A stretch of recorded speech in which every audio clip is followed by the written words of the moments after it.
Aucune piste n'est privilégiée et aucune hypothèse n'est exclue dans l'affaire de la disparition du petit Émile, 2 ans, qui s'est volatilisé au Vernet.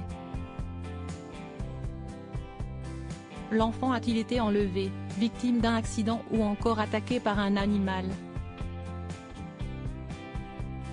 Une dernière idée pas si saugrenue.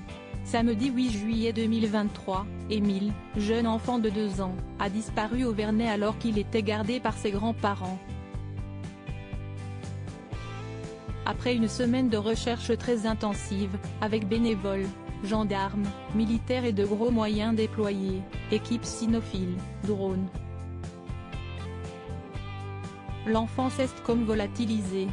De nombreuses théories sur sa disparition existent mais aujourd'hui aucune piste n'est privilégiée et aucune hypothèse n'est exclue. Pas même celle de la piste animale.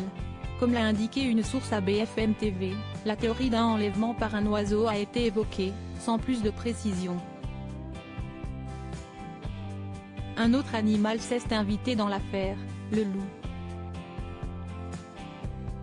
Si imaginer le petit Émile être attaqué par un loup semble horrible, cela est en tout cas envisageable.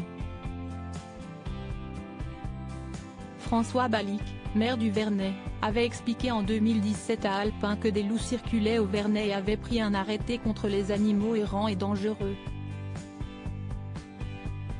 Il voulait contrôler les loups présents sur le territoire communal, aussi bien le Canis lupus, protégé par la Convention de Berne, mais aussi les loups hybrides qui, selon lui, pourraient être euthanasiés. Le seul moyen, si est-il de les appréhender, de leur faire subir un test génétique, déclarait-il. Un homme avait été attaqué en plein jour selon le site spécialisé Chasson.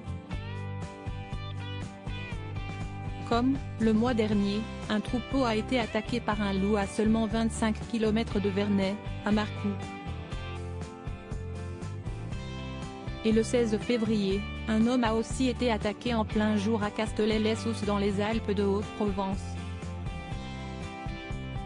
Mais si Émile avait subi une telle horreur, des traces de sang auraient sûrement été trouvées. L'affaire de la disparition du petit Émile a en tout cas pris un autre tournant. À présent, l'enquête repose sur Anacrim, une plateforme lancée en 1994 et qui fonctionne à partir d'une intelligence augmentée.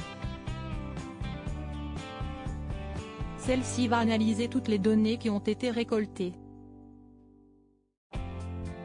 Un témoin aura vu une voiture, l'autre une voiture noire, le troisième dira que cette voiture noire est allemande, quelqu'un aura vu un bout de numéro d'immatriculation et tous ces éléments rassemblés vont permettre d'avoir le début d'une piste.